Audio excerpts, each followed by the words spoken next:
Military Revenge Story. My first post, please be nice. This was back in 2013 when I was based in Holland, British Marine for context. I had been married to my wife for a little over 18 months when I deployed to Afghanistan. My wife had a job in the British delegation on base and got to know pretty much every Brit and their husband/wife. One day we were directly targeted by a vehicle-borne IED. Now, whilst it wasn't uncommon for there to be a threat to coalition forces in general, being directly targeted felt more personal for obvious reasons. That was also the day I found out about an RAF guy back in Holland had tried it on with my wife. I found him on Facebook and, still feeling rather raw about Terry trying to blow me up, messaged him words to the effect of, "If you go near Mrs. von Strandhammer again, I will put glass in your throat the next time I see you."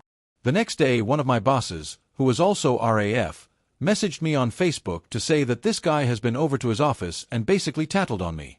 He gave me a friendly warning/heads up that this guy could have gone to the MPs and reported me. I have no idea what would have happened, but L acknowledged the warning and said it won't happen again. My boss had my back and actually told him to wind his neck. Fast forward to when L got back from Afghan.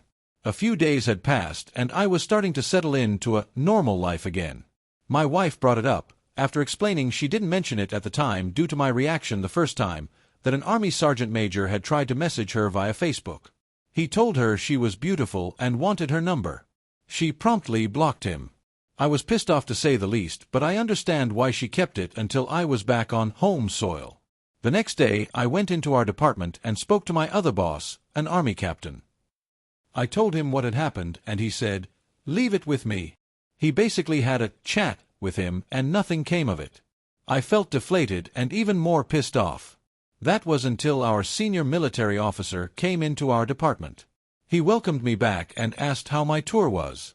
Still pissed off, L said, "It was good, sir. With the exception of Sergeant Major Douchebag trying to get round my wife." He was, understandably, a little taken aback. About an hour or so later he emailed me saying that he feels the need to do something official about this. Something I had forgotten was that the colonel and sergeant major belonged to the same regiment, so having one of his own behave like this had clearly gripped him.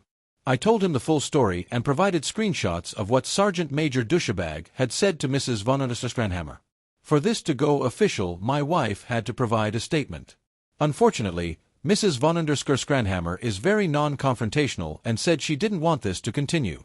I respected her wishes, of not wanting to provide a statement, but hatched a plan that would be 3 years in the making. The timing is important. I emailed the colonel and said that Mrs. von Strandhammer has declined.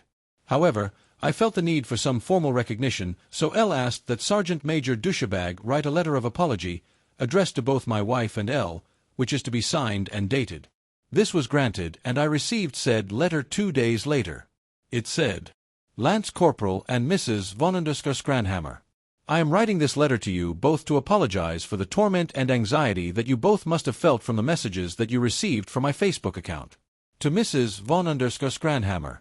Nobody should ever be in a situation where they worry about going to work because of who may come through the door, especially so when they have the added stress of a partner being operationally deployed at the time.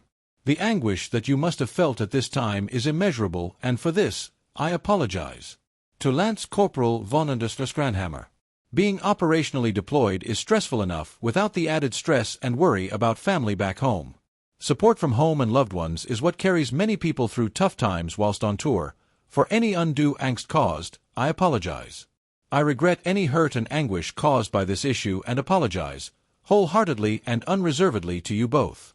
Signed, SGT Maj Douchebag, position held." I now waited. I saw the rest of my time in Holland, moved back to the UK to my new base and waited some more. Almost 3 years after I received the apology letter, I looked up Sergeant Major Douchebag's wife on Facebook. I had known the whole time we were out there that he was married, his wife lived back in the UK, and he has routinely tried to cheat on her. I sent her the same screenshot which I had sent to the colonel. I also, before leaving Holland, printed off the emails between the colonel and myself where I requested the apology letter. I blanked out the colonel's details and sent the pictures of that. And then, lastly, I sent a picture of the apology letter, signed and dated by her husband, admitting what he had done. Once L saw she had read it, L blocked her, blocked Sergeant Major Douchebag and all his friends who had also been out in Holland at the same time. Why 3 years? I remember him saying, before he turned into a douchebag and tried it on with my wife, that he only had 3 years left to serve. If my timing was correct, he was months away for completing his 22 years and receiving a very nice pension. If his wife decided to go ahead with divorce, she would take half of said pension, which would essentially fuck him over for the rest of his life.